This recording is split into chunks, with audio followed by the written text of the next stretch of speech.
भारत अपना 77वां गणतंत्र दिवस मना रहा है और सभी देशों की नजरें जो है भारत पर टिकी हुई है। बांग्लादेश की ओर से भी इस पे जवाब दिया गया है। लेकिन इसी बीच यूरोपियन यूनियन की जो अध्यक्ष है उर्सुला, जो कि आज के गणतंत्र दिवस की चीफ गेस्ट भी है, उनकी ओर से एक बड़ा बयान यहाँ पर भारत और ईयू के डील को। प्रेसिडेंट ट्रंप की टैरिफ पॉलिसी की वजह से यूरोप भी परेशान है और इंडिया की परेशानी में भी इजाफा हो रहा है। और यही वजह है कि इसने मजबूर कर दिया है इंडिया और यूरोपीय यूनियन को कि वो एक पेज पर आएं, इकट्ठे हों और वॉशिंगटन की टैरिफ पॉलिसी का मिलकर मुकाबला करें। अमेरिका का अपने पुराने हामियों के साथ बढ़ता हुआ सियासी, तिजारती और यहाँ तक कि दिफाई फासला, और इन हामियों का आपस में बढ़ती हुई उनकी कुर्बतें एज अ काउंटर। अब भारत एक काम करेगा कि India will start buying oil and LNG from Canada also. देखिए, जितने भी ट्रंप के सताए हुए हैं, जितने भी लोग ट्रंप से परेशान हैं, वो सब मिलेंगे। इनका और यूएस का इतना अच्छा रिश्ता था, इतना क्लोज रिश्ता था दोस्तों, कि कहते थे कि 80-90%, 70-80-90% सारा माल जो बना सीधा यूएस, सीधा यूएस, सीधा यूएस। देखें कि नरेंद्र मोदी जो है वो बात करते हैं ग्लोबल साउथ की, नरेंद्र मोदी बात करते हैं रीजनल कनेक्टिविटी की, और वो ये भी बात करते हैं, हमेशा हमने देखा है कि इंडिया ने अपने जितने हमसाया ममालिक हैं, मॉरिशस ले लें, बांग्लादेश ले लें, और भी ममालिक हैं, उनकी श्रीलंका ले लें, उनकी मदद भी की है जब भी वो किसी भी इकोनॉमिक फाइनेंशियल क्राइसिस में वो आए। अमेरिकन जो लीडरशिप है उसने दोबारा इंडिया जो के दौरे करने शुरू कर दिए हैं, और जैसे ही अमेरिकन ये देख रहे हैं कि यूरोपियन यूनियन जो है वो कह रही है कि we are going to sign और we are going to work with the growth centers of the world, and they consider that India is a growth center and we need to make a presence in India. Pakistan में भी जो political हलके हैं वो बहुत सारे लोग इसको क्रिटिसाइज कर रहे हैं। कुछ कह रहे हैं कि ये नहीं होना चाहिए था, कुछ कह रहे हैं कि नहीं, ये बहुत अच्छा हुआ।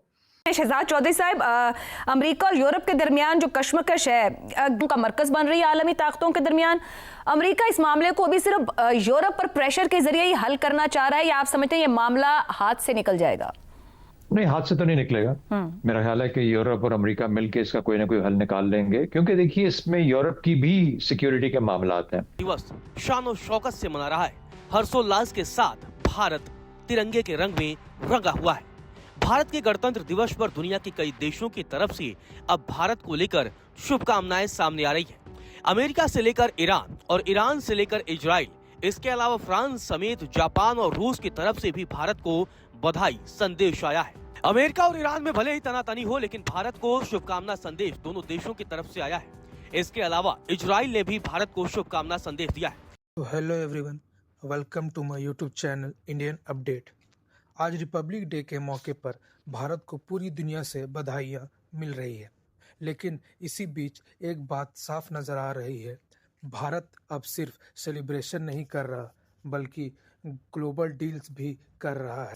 आज रिपब्लिक डे पर ईयू समेत कई बड़े देशों के लीडर्स ने भारत को ऑफिशियली बधाई दी। मैसेज सिर्फ फॉर्मल नहीं था, बल्कि साफ सिग्नल था। दुनिया अब भारत को सीरियस मान चुकी है। ईयू के टॉप रिप्रेजेंटेटिव भारत आए हुए हैं, और एजेंडा सिर्फ सेलिब्रेशन नहीं, बल्कि trade deal, technology partnership, long term economic corporation. EU जानता है फ्यूचर मार्केट इंडिया का, और स्टेबल पार्टनर इंडिया बन जाएगा तो उन्हें कितना फ़ायदा होगा। अब यही चीज़ अमेरिका को अनकंफर्टेबल कर रही है। ट्रंप ओपनली नहीं बोले, लेकिन एक्शन बहुत कुछ कह रहा है।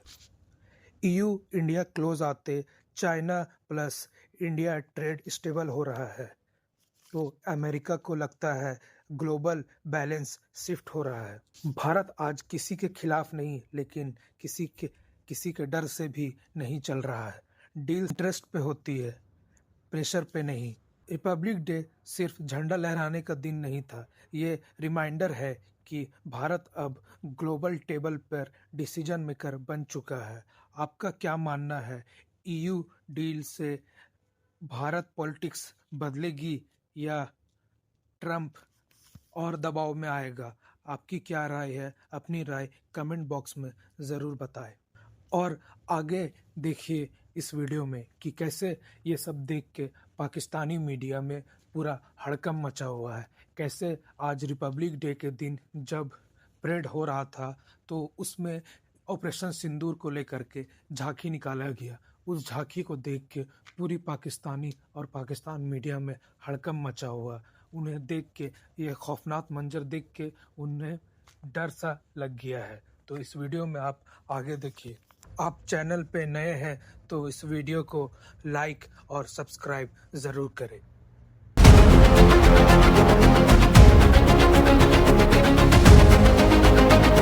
77वें गणतंत्र दिवस की सबसे धमाकेदार तस्वीर हम आपको दिखाने जा रहे हैं। आपने गणतंत्र दिवस की परेड में इस तस्वीर को जरूर देखा होगा, लेकिन शायद जल्दबाजी में आप इसे ध्यान से देखना भूल गए। इस तस्वीर की सच्चाई जब हम आपको बताएंगे तो आप वीडियो को रोक रोक कर कई बार देखेंगे। इस तस्वीर ने क्या तहलका मचाया है वो आपको इस वीडियो में बताते हैं। दरअसल ऑपरेशन सिंदूर के बाद ये पहली गणतंत्र दिवस परेड है, इसीलिए भारतीय सेना ने इस गणतंत्र दिवस पर अपनी हमने देना था तो हमने कोई ओआईसी का इजलास नहीं बुलाया ना, अल्हम्दुलिल्लाह। हमने अगले यूनाइटेड नेशन से कंडेम नहीं कराया, हमने अमेरिका से वीटो नहीं कराया, हमने बुरा भला नहीं कहा, हमने डिप्लोमेटिक मूव नहीं की। पहले मारा, उसके बाद दुनिया से कहा हाँ जी क्या करना है। और अभी हम इजाजत है नो एम्प्लॉय होगा। और अभी भी मैं कह रहा हूँ कि अभी हमने जो किया है बाय अनविलिंगनेस किया है, बाय कंपल्शन किया है, नॉट थ्रू एक्साइटमेंट। और अगर हम मारेंगे भी खुदा ना खास्ता अगली दफा तो हम फिर सेलिब्रेट नहीं करेंगे इसको। हमारा ब्रदर मुल्क है, उनके इतने लोग हमारे मेहमान रहे हैं। अगर खुदा न ख्वास्ता कोई इशू बन जाए इंडिया के साथ तो हमें रिट्रीट करने के लिए पीछे भी जगह होनी चाहिए, एक सिंपैथेटिक इलाका होना चाहिए। काफ़ी बेचैन है, तो अगर आप पार्लियामेंट को थोड़ा सा एतमाद में ले लेते तो क्या जाता आपका। तो ये आपने गलती की है, इसको माने या ना माने, इसको आप डिफेंड करते रहें, करें डिफेंड इसको। ये डिफेंडेबल नहीं है, इसका दफा मुमकिन नहीं है इस फैसले का।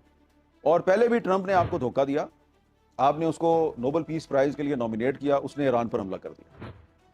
दुनिया में इस वक्त एक अजीब किस्म की अफरा तफरी मची हुई है और उस अफरा तफरी में अमेरिकन प्रेसिडेंट डोनाल्ड ट्रंप जो है उनका बहुत बड़ा हाथ है, बहुत बड़ी कंट्रीब्यूशन है। लेकिन जब पाकिस्तान की बात आती है तो हम देखते हैं कि बहुत ही सख्त किस्म का उनका रवैया है और वो टस से मस होना नहीं चाहते, बल्कि अब तो बात यहाँ तक पहुँच गई है कि वो कहते हैं कि हम अपनी जो नेक्स्ट जनरेशन है और जो अभी की जनरेशन है, हम किसी की मेमोरी में से ये चीज़ हटाना नहीं चाहते कि पाकिस्तान जो है वो वहाँ से दहशतगर्दी ओरिजिनेट होती है और इस किस्म की जितनी भी हम नहीं जानते हैं क्या हुआ।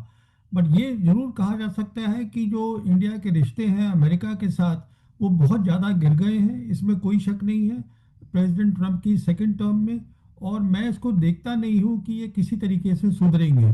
और ये भी कहना ज़रूरी हो जाता है कि प्रधानमंत्री के लिए बातचीत करना प्रेसिडेंट ट्रंप से बहुत मुश्किल हो गया।